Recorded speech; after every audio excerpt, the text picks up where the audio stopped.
there. Well, so much for stop by for a cup of coffee. It warms my heart to see this beautiful family. I am so proud of every one of you. Does my legacy ever feel like a burden? It's a lot to live up to.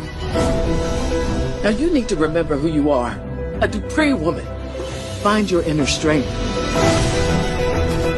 Once we launch my purse line, we'll be on our way to giving the Kardashians a run for their money. I'm gonna shake things up. A cycle of anger isn't healthy. I'll be healthy again as soon as I make a couple of cheaters pay for blowing up my life. There were a number of times when you or me. Beyond the Gate spoilers tease a holiday week full of surprises in Fairmont Crest. While some characters celebrate, others face shocking news, exposed secrets, and rising conflict. Here's a preview of what's coming up on Beyond the Gates from December 22nd to December 26th. Beyond the Gates spoilers preview for what happens this week. Beyond the Gates mixes holiday cheer with drama this week. Secrets come out, relationships get tested, and emotions run high across Fairmont Crest. Danny and Martin compete over their holiday parties. Nicole tries to come to terms with Ted's revelation. Danny and Andre celebrate their first Christmas together, and the Dupree family finally learns the truth about Vernon and Sharon. Here's what to expect in the latest Beyond the Gate spoilers for December 15th to 19th. December 22nd. Leslie finally decides to tell Ted what she knows about Vernon.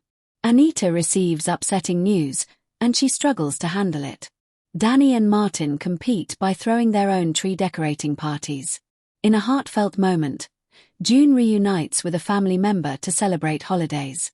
Meanwhile, Jacob does something that makes Naomi angry. December 23rd.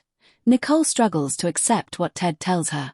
Anita shares her shocking news with Vernon, and they try to figure out their next steps. Vanessa gives Donald a hard dose of truth about her past relationship with his late father. Elsewhere, Haley reaches her breaking point and walks out on Bill. December 24th. The newlywed couple, Danny and Andre, celebrate Christmas together. Vernon and Sharon's secret comes out in front of the entire Dupree family. Ted receives 3 surprise visitors, and Eva and Isaiah decide to take their relationship further. December 25th.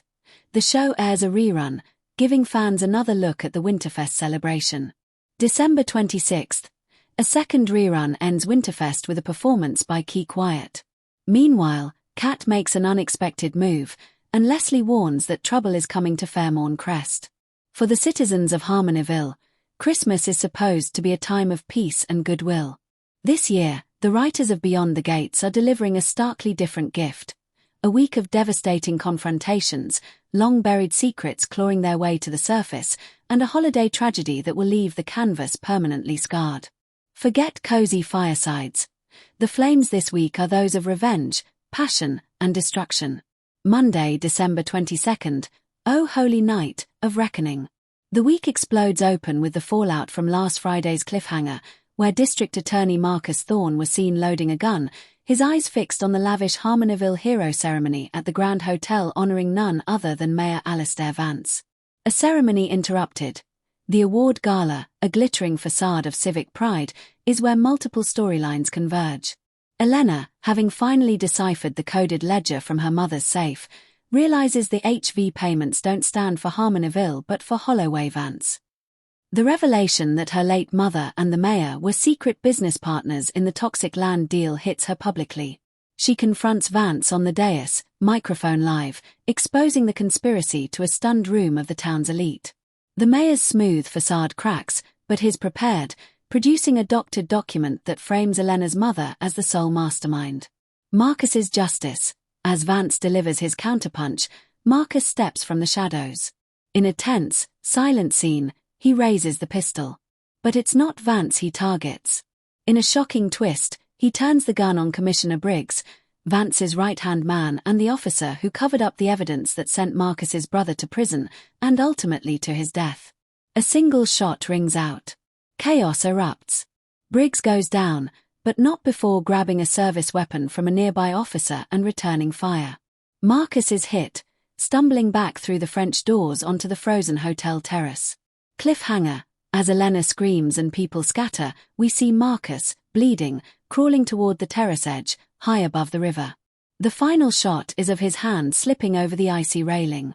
Tuesday, December 23rd. Fallen Angels.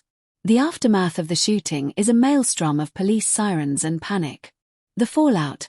Commissioner Briggs is rushed into surgery, his condition critical.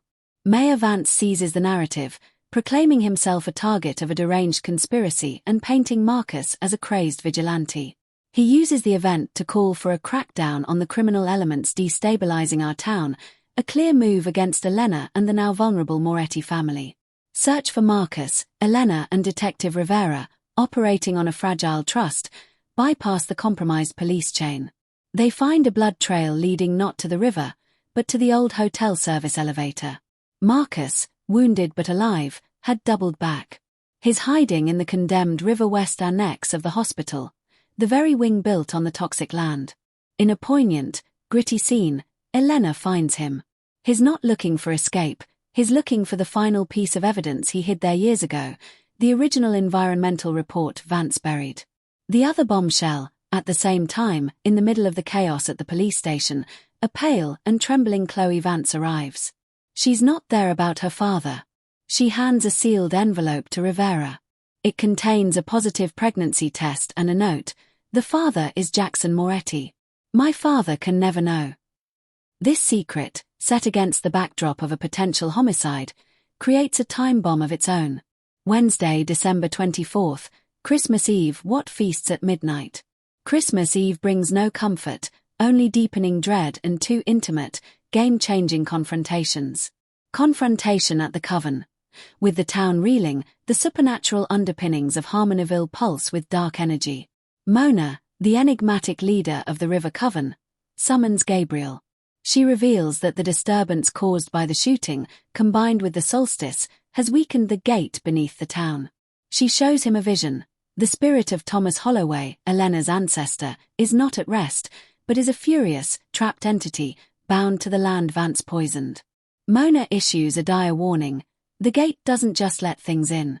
It lets things out. Thomas seeks a vessel. A living descendant.